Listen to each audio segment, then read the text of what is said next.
디모데전서 6장 11절에서 16절 말씀입니다. 신약성경 342페이지입니다. 우리 같이 읽도록 하겠습니다. 오직 너 하나님의 사람아, 이것들을 피하고 교회와 경건과 믿음과 사랑과 인내와 온유를 따르며 믿음의 선한 싸움을 싸우라. 영생을 취하라. 이를 위하여 내가 부르심을 받았고 많은 증인 앞에서 선한 증언을 하였도다. 만물을 살게 하신 하나님 앞과 본토 빌라도를 향하여 선한 증언을 하신 그리스도 예수 앞에서 내가 너를 명하노니 우리 주 예수 그리스도께서 나타나실 때까지 흠도 없고 책망받을 것도 없이 이 명령을 지키라. 기약이 이르면 하나님이 그의 나타나심을 보이시리니 하나님은 복되시고 유일하신 주권자이시며 만왕의 왕이시며 만주의 주시오.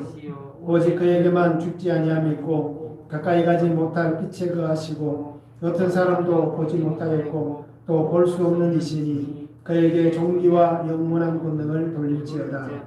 아멘. 오늘은 너 하나님의 사람아 라는 제목으로 오늘 말씀을 한번 생각해 보겠습니다. 우리 성도님들은 내 이름이 어떻게 불려지기를 원하십니까? 사람들이 나를 부를 때에 나를 어떻게 부르기를 원합니까? 어릴 때 요즘 또 별명이 있는 분들 있잖아요. 나이가 드셔도 연세가 드셔도 친구들을 만나면 그렇잖아요. 예전 어릴 때 친구들을 만나면 나이가 많이 들으셔도 가끔씩 별명을 부르시는 분들도 있더라고요. 친구들끼리. 그래서 예전에는 별명으로 불리다가 또 우리 여자분들은 어떻습니까? 결혼하고 나면 이름이 사라져버리잖아요. 어느 순간 무슨 댁 이렇게 되다가 그리고 뭐 시집 오시면 뭐 그렇게 얘기하시더라고요. 예전에 보니까 뭐 대구에서 시집 왔으면 대구댁, 그죠? 그다음에 저기 뭐 서울에서 하면 서울댁 이렇게 많이들 부르시더라고요. 그러다가 아이가 태어나면 누구 엄마 그렇게 불립니다. 그러다 보니까 남자분들은 그래도 어딜 나가도 이렇게 본인의 이름이 많이 불려지는데 여자분들은 그렇게 어느 순간 자기 이름이 없는, 있는데 없는 그런 삶을 어떻게 보면 살아가고 있습니다. 그런데도 그것에 대해서 불평을 내거나 불만을 얘기하시는 분은 없는 것 같아요. 그게 오랜 시간 동안 내려오다 보니까 당연히 그렇게 된다라고 여기시는 것 같아요. 근데 어떻게 보면 참 불합리하잖아요. 그죠? 남자는 처음부터 끝까지 다 자기 이름이 불려지고 여자분들은 어느 순간 자기 이름이 없이 그렇게 되는 것을 보면 그래도 교회 오면 어때요? 그죠? 집사님하고 권사님 부르실 때에 누구누구 집사님, 누구누구 권사님 이렇게 이름을 불러주잖아요. 그런 것을 보면 그래도 교회 다니는 게 참 좋은 것 같습니다. 내 이름을 불러줄 수 있는 곳이 있다는 게 참 얼마나 행복하고 좋은지 모릅니다. 사람들이 자기 이름이 어떻게 불려지느냐에 따라서 그 사람의 모든 삶의 모습을 보여줍니다. 이 사람 이름이라고 얘기하면 그 사람은 어떤 사람이야 라고 얘기하면 그것 하나만으로 이 사람은 어떤 삶을 살았다. 그리고 지금은 어떤 모습이다 라는 것을 분명히 대변해 줍니다.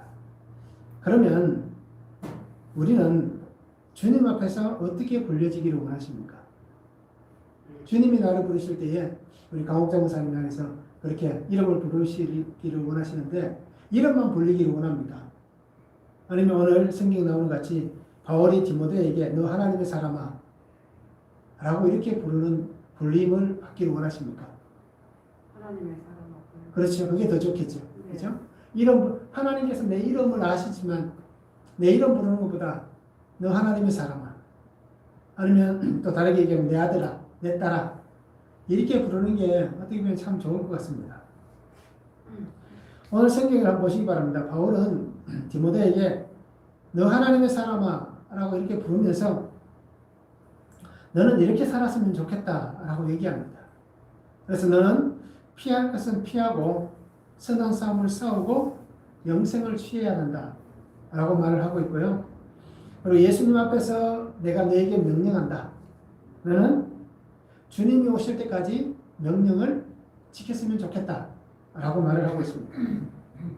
그러면서 때가 되면 하나님께서 예수 그리스도를 나타내실 때에 찬양과 권능을 하나님 앞에 올려드리는 그런 사람이었으면 좋겠다라고 바울이 디모데에게 권면을 하고 있습니다.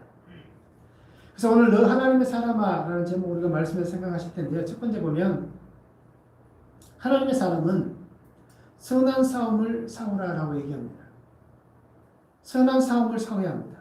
11절과 12절에 보면 오직 너 하나님의 사람아 이것들을 피하고 의와 경건과 믿음과 사랑과 인내와 온유를 따르며 믿음의 선한 싸움을 싸우라 영생을 취하라 이를 위하여 내가 부르심을 받았고 많은 증인 앞에서 선한 증언을 하였도다 라고 말씀합니다.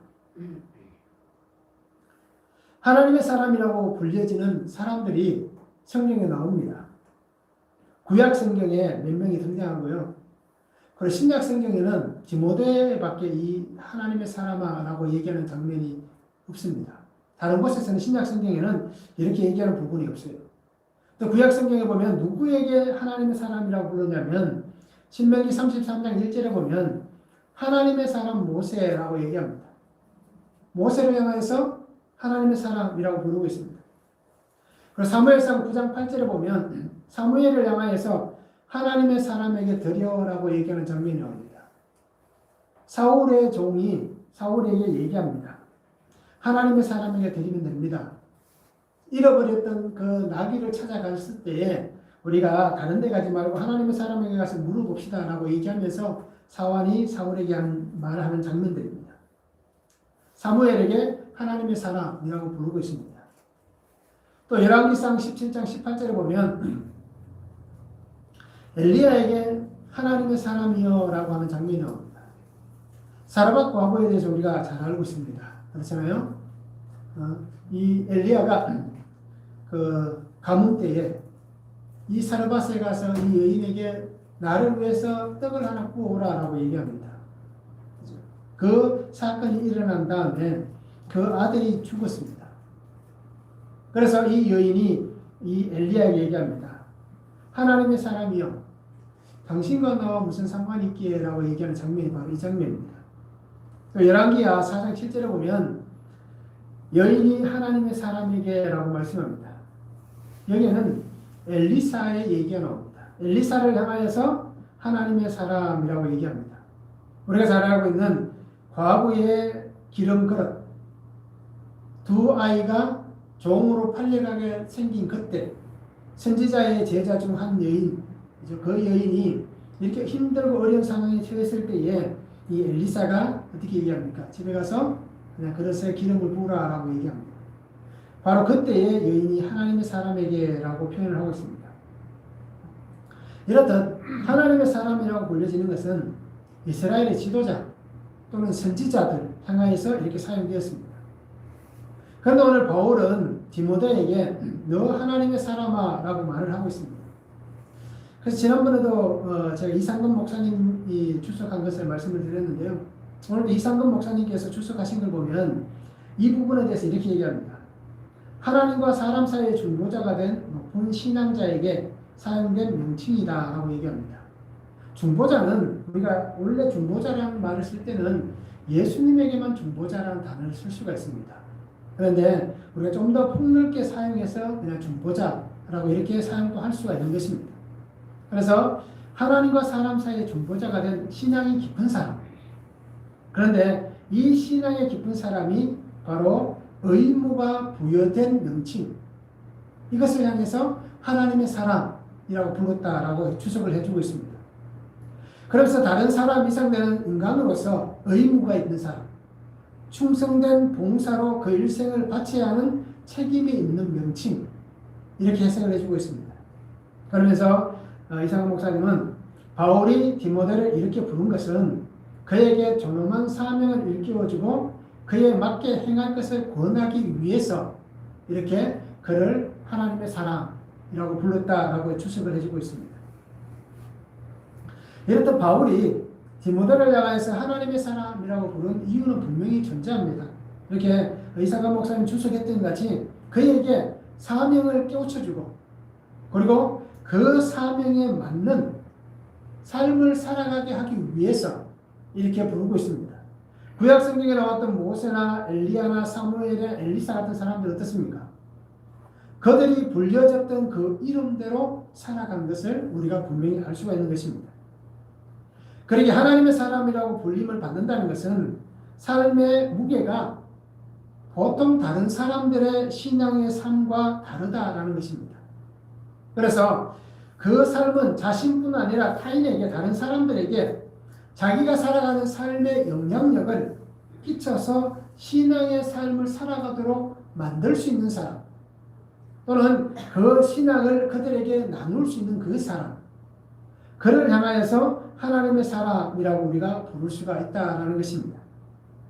그러면서 바울은 얘기합니다. 피하고 그러고 말씀합니다. 피하라. 하나님의 사람은 너는 피했으면 좋겠다. 너는 사라지고 또는 보호할 수 있는 그 삶이 되었으면 좋겠다. 그럼 무엇을 보호하느냐? 무엇을 피해야 되느냐? 바로 6장에 나왔던 우리가 지난번에 보았던 부분입니다. 이단 사상에 대해서, 그리고 거짓 교사들에 대해서 너는 피했으면 좋겠다. 잘못된 신앙에 휩싸이지 않았으면 좋겠다라고 얘기를 하고 있습니다. 그러면서 너는 피할 것은 피하고 따를 것은 따라야 한다. 내가 추구해야 될 신앙의 삶이 무엇인지를 분명히 깨달아서 너는 따라갔으면 좋겠다라고 얘기합니다. 그 따라가야 될 것이 바로 오늘 성경에 바울은 의와 경건과 믿음과 사랑과 인내와 온유다라고 말씀을 해주고 있습니다.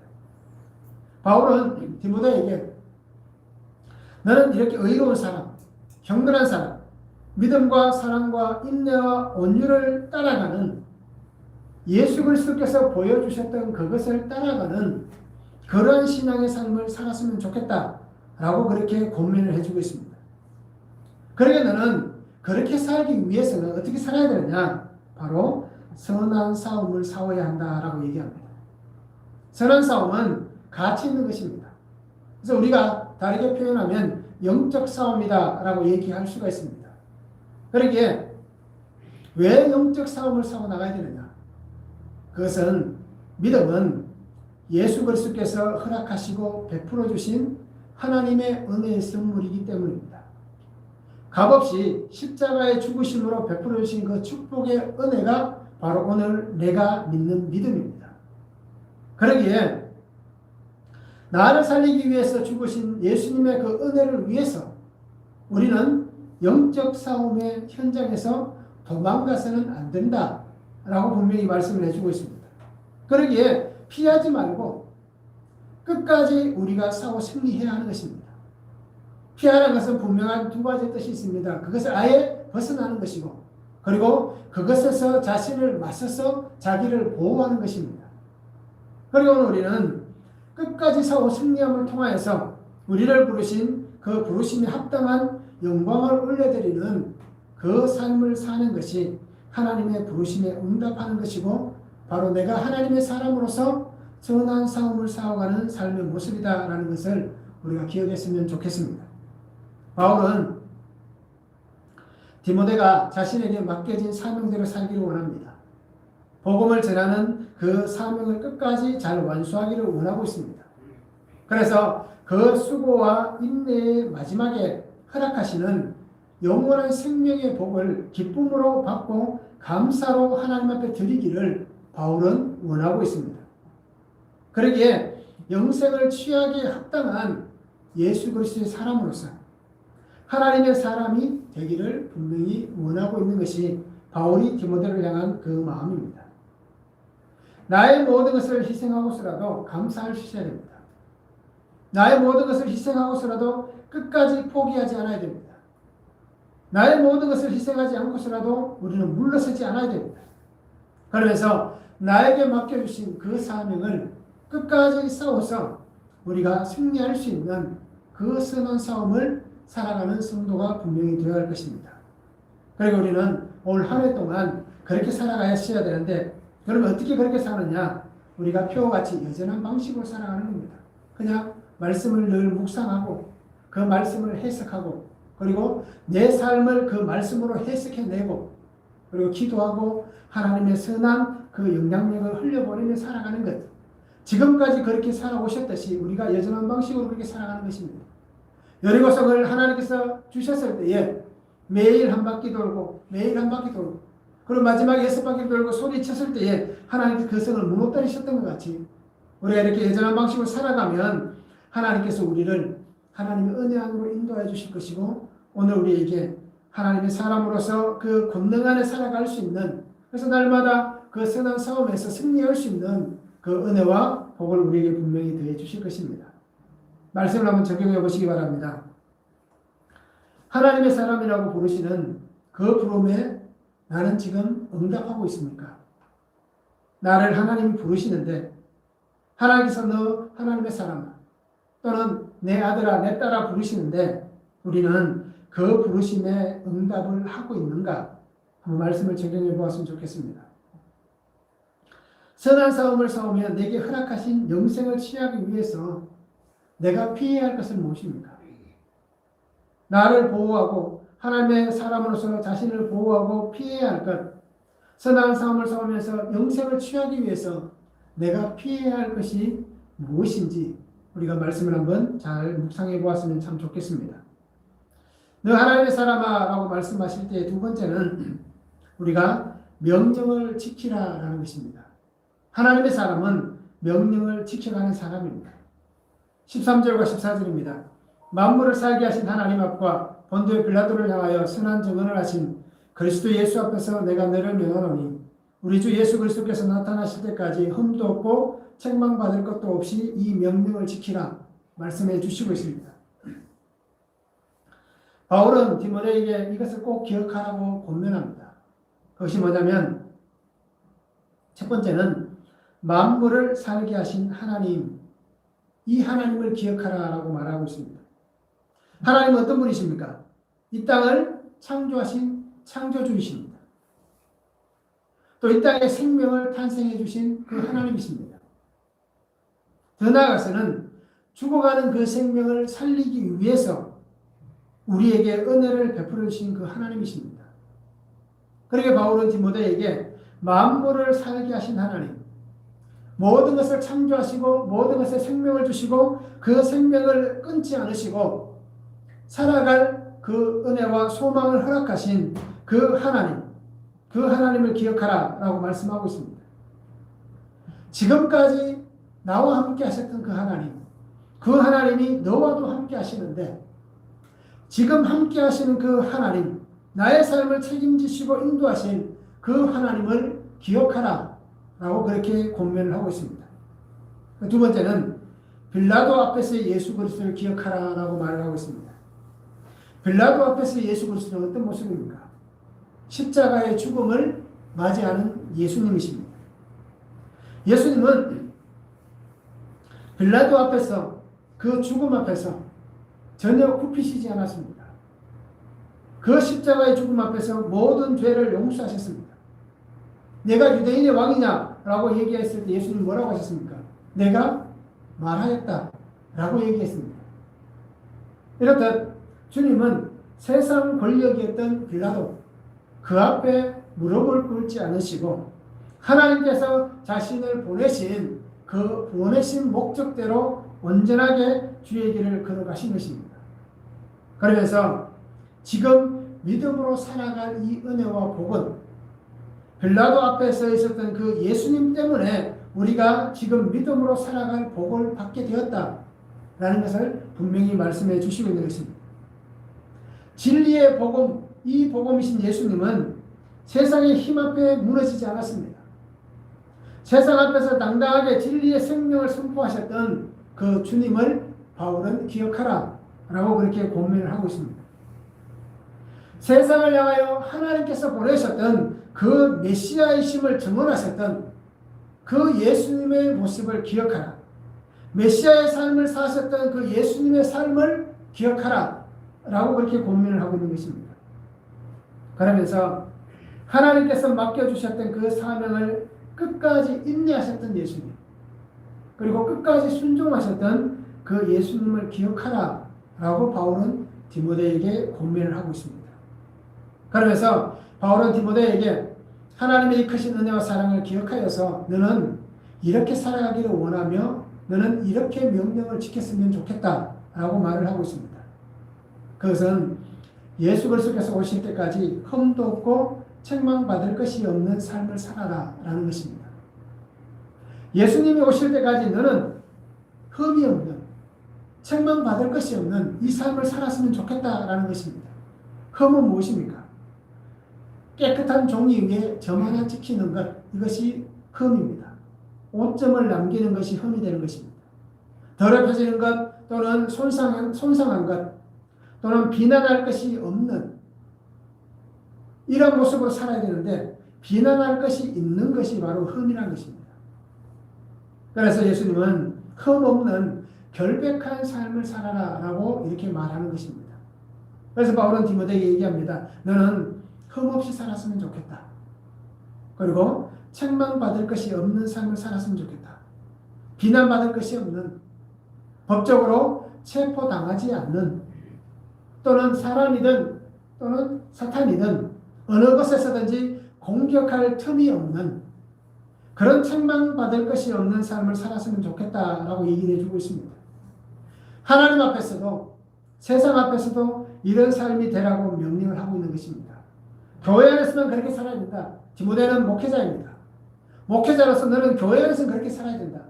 그런데 교회 밖에서는 그렇지 않아도 된다 라고 얘기하는 부분이 절대 아닙니다. 우리 성도들을 향하여서도 너는 교회의 권사이니 집사이니 교회에서는 그렇게 살아야 된다.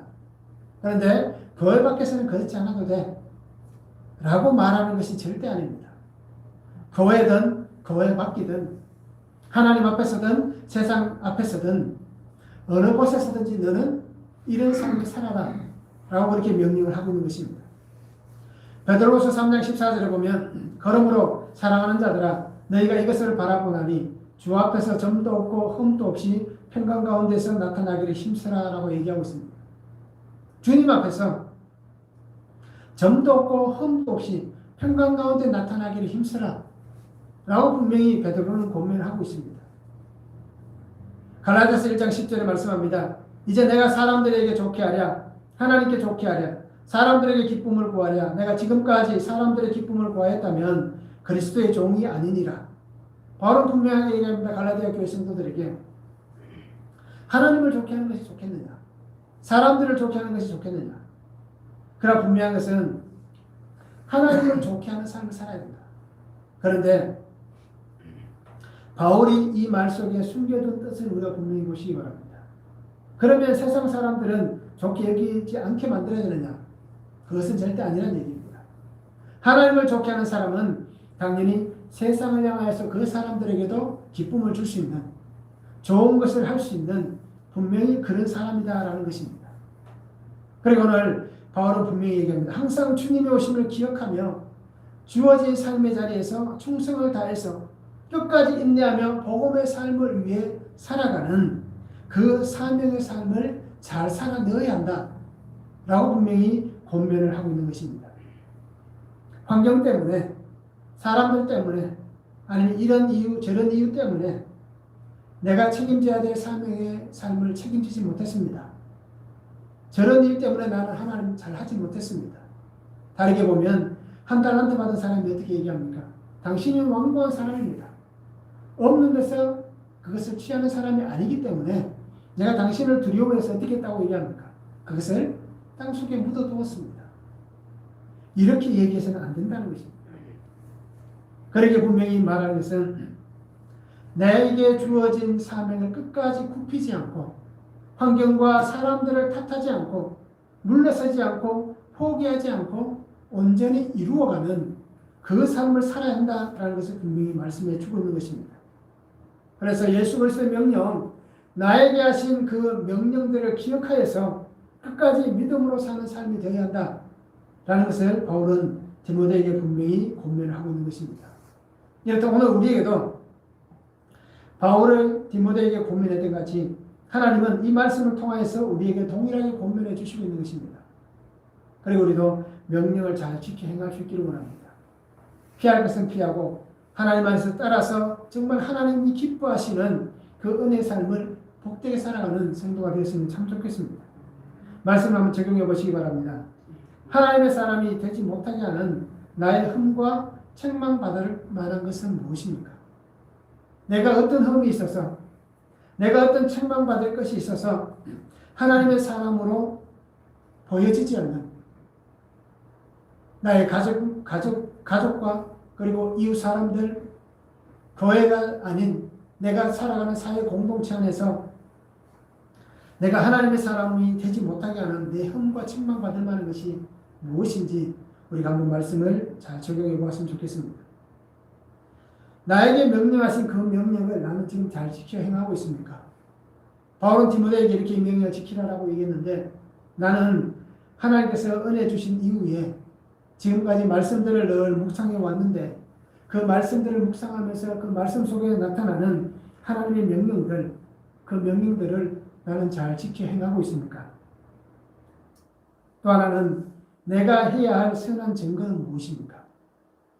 하나님의 사람으로서 내가 해야 될 선한 증거, 예수님을 드러내야 될 그 선한 증거, 예수 믿으면서 사람들에게 손가락질 받는 것이 아니라 저 사람을 보니까 예수 믿는 사람이다. 나도 저 사람과 같이 예수 믿었으면 좋겠다. 라고 하는 선한 증거는 무엇이 있습니까? 이것을 우리가 말씀을 통해서 잘 적용해 보았으면 좋겠습니다. 너 하나님의 사람아 라고 우리가 불릴 때는 세 번째, 하나님을 찬양하는 사람이 되어야 됩니다. 즉 하나님을 찬양한다는 것은 본능을 하나님께 올려드리는 그 성도가 되어야 하는 것입니다. 15절에서 16절에 말씀합니다. 기약이 이르면 하나님이 그의 나타나심을 보이시리니 하나님은 복되시고 유일하신 주권자이시며 만왕의 왕이시며 만주의 주시여 오직 그에게만 죽지 아니함이 있고 가까이 가지 못할 빛에 거하시고 어떤 사람도 보지 못하였고 또 볼 수 없는 이시니 그에게 존귀와 영원한 권능을 돌릴지어다 라고 말씀합니다. 기약이라는 단어가 나옵니다. 기약이 이루면, 기약이라는 것은 어떻게 보면 우리가 어떤 시간을 나타낸다라고 해석할 수 있는데요. 기약이 이루면이라고 얘기할 때에 기약은 시간을 나타내는 것이 아닙니다. 이루면이라는 단어가 시간, 정해진 그 때를 우리가 얘기할 수 있는 시간의 범위라고 우리가 해석을 할 수 있습니다. 그런데 기약은 우리가 해석을 보면 헬라어 해석은 이렇습니다. 자기 자신을, 자신에게 관계된, 자기 자신에 속한 것, 이렇게 해석을 하고 있습니다. 그래서 어떻게 보면 자기의 본성 또는 자신의 성격, 자신의 목표, 이것을 헬라어 단어 속에서 해석을 해낼 수가 있습니다. 그래서 하나님께서 기약이 이르면 분명히 말씀하는 것은 하나님의 정해진 그 시간의 범위 안에서 하나님께서 스스로가 하나님 자신을 드러내어서 보여주시겠다라고 말씀하는 것입니다. 바울은 디모데에게 이렇게 얘기합니다. 하나님께서 말씀하신 기약이 이르면 하나님이 그의 나타나심을 보이시리니라고 얘기하는 것은 하나님께서 스스로 하나님 자신을 드러내신다라는 것입니다. 때가 되면 확정된 그 명확한 시간 안에 분명히 하나님이 보여주신다는 것입니다. 그것을 보여주셨던 것이 바로 첫 번째 우리가 아는 예수 그리스도의 탄생이고 그 예수님께서 십자가를 지셨던 것. 그 명확한 시간은 하나님께서 스스로가 드러내신 하나님의 본성을 드러내신 시간입니다. 그러면 여기에서 바울이 다시 얘기하는 것은 오신 예수님에 대해서 얘기하는 것이 아니라 다시 오실 예수님. 앞으로 예수님께서 말씀하셨던 내가 속히 오리라 말씀하셨던 그 재림의 시간의 때를 바울은 디모데에게 얘기를 하고 있는 것입니다. 하나님께서 스스로가 그 시간에 하나님이 약속하시고 정해놓은 그 시간에 자신을 드러내실 것이다. 그런데 하나님께서 스스로 보이시는 그때까지 우리는 어떻게 살아야 되는가? 우리가 믿음을 가진 사람으로서 하나님을 믿는 믿음의 사람으로서 우리는 어떻게 살아야 할 것이냐? 라는 것을 바울은 분명히 15절에서 16절에 말씀해 주고 있습니다. 그러면 어떻게 하나님은 스스로를 보여주시는가? 라는 질문이 생길 수 있습니다. 하나님은 스스로를 어떻게 보여주시는가? 유대인들은 또 그 시대의 수많은 사람들은 예수님이 오셨음을 믿지 않았습니다. 그렇잖아요.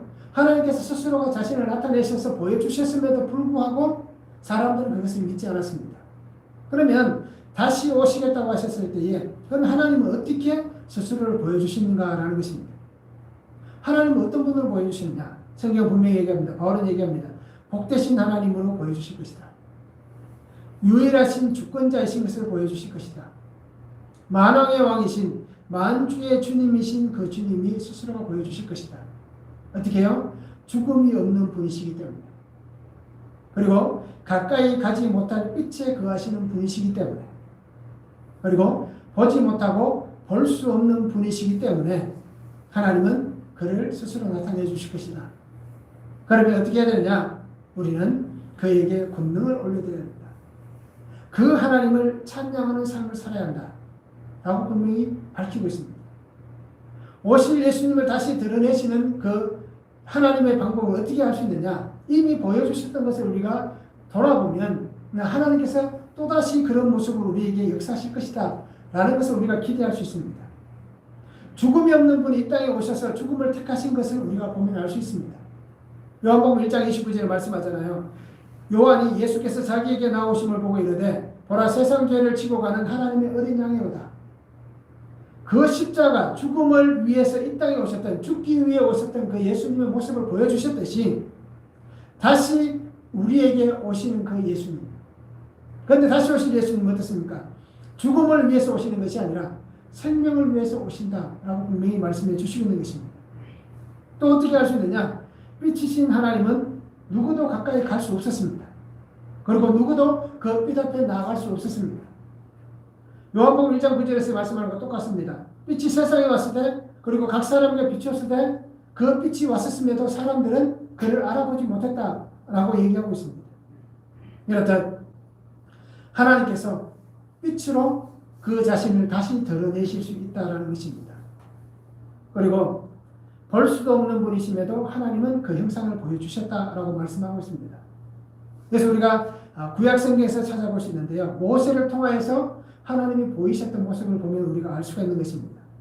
출애굽기 33장 20절과 22절, 23절을 보면 또 이르시되 내가 내 얼굴을 보지 못하리니 나를 보고 살 자가 없음이니라. 내 영광이 지나갈 때에 내가 너를 반석틈에 두고 내가 지나도록 내 손으로 너를 덮었다가 손을 거두리니 내가 내 등을 볼 것이요 얼굴은 보지 못하리라. 주님께서는 그 모세를 향해서 분명히 말씀하셨잖아요. 나를 본 자가 없다. 나를 본 자는 다 죽는다. 볼 수 없는 그 모습으로 오신 예수님을 분명히 얘기합니다. 그런데 은혜는 무엇입니까? 내 손으로 너를 덮었다가 내가 지나갈 때에 내가 손을 거둘 텐데 그 손을 거두면 내가 내 얼굴은 보지 못하지만 내 등은 볼 것이다. 라고 말씀해 주시고 있습니다. 이렇듯 주님이 오시는 그 다시 오실 그 주님 기약이 이루면 우리가 명확히 알 수 있는 것은 우리가 볼 수는 없지만 이 땅에 수많은 사람들이 다 느낄 수 있는 모든 사람들이 함께 공감할 수 있는 그 은혜의 방법으로 주님이 오심을 분명히 나타내신다라는 것입니다. 비상식적인 모습으로 오시지 않습니다. 분명히 성경에 예수님이 뭐라고 얘기합니까? 구름을 타고 오신다라고 성경에 표현하고 있잖아요. 구름을 타고 올라가신 그대로 오신다라고 얘기하는 것은 그것을 쳐다보는 사람들에게 성령이 천사들이 얘기하잖아요. 왜 그렇게 쳐다보고 있느냐? 가신 모습 그대로 오실 텐데 왜 쳐다보고 있느냐라고 하잖아요. 이렇듯 우리에게 오실 주님은 모든 사람, 믿는 사람이든 믿지 않는 사람이든 모두가 상식적으로 알 수 있는 그 방법을 통해서 우리에게 오신다는 것입니다. 모세의 생명을 구원하시기 위해서 등을 보여주셨듯이 하나님의 임재하시는 그 모습을 하나님은 분명히 나타내 보여주실 것이다 라고 약속해 주시고 있습니다. 이해할 수 없는 은혜 놀라운 복을 보이신 하나님, 그 하나님 앞에 우리가 할 수 있는 것은 영광의 찬양을 올려드리는 밖에 없습니다. 찬양을 올려드리는 것이 오늘 나의 삶의 결론이 되어야 합니다. 때가 되면 하나님께서 우리의 삶에 예수 그리스도를 보여주실 것입니다.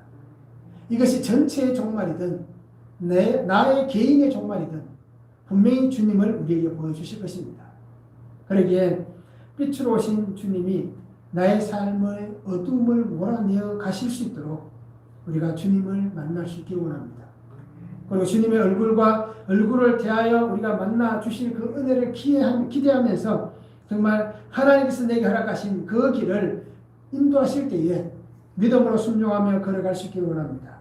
그러면서 내가 살아가는 그 이 인생의 길을 걸어가면서 우리가 늘 하나님 앞에 영광의 찬양을 올려드리는 그런 삶을 우리가 복되게 살았으면 참 좋겠습니다. 말씀을 한번 적용해 보시기 바랍니다. 빛으로 오신 예수님, 그 예수 그리스도께 정말 나는 주님이 나의 주권자가 되십니다 라는 이 삶이 인정되십니까? 주님을 나의 주권자로, 하나님을 나의 주권자로 인정하고 있습니까? 생명의 주님을 찬양할 이유가 아직도 내게 부족하다고 생각하십니까?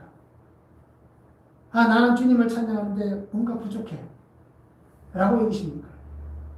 우리가 분명히 볼 것은 내가 걸어가는 이 길 가운데 주님이 함께 하시기에 나의 삶을 살려주셨기에 그것만으로도 우리는 평생을 찬양할 부족한 이유가 전혀 없습니다. 그리고 우리는 날마다 하나님을 찬양할 수 있기를 원합니다. 나를 만나시고 나에게 역사하실 그 하나님을 기대하시기 바랍니다. 그러기에 끝까지 내가 인내하며 살아가야 될 나의 삶은 어떤 삶이 되어야 할지 우리가 한번 말씀을 묵상하면서 적용해 보았으면 참 좋겠습니다. 오늘 바울은 디모데에게 분명히 얘기했습니다. 너 하나님의 사람아 라고 분명히 말하고 있습니다. 보잘것없고 부족한 나를 향해서 하나님은 이렇게 부르십니다. 정말 나 같은 사람도 하나님께서 너 하나님의 사람아 라고 권면하며 부르고 있습니다.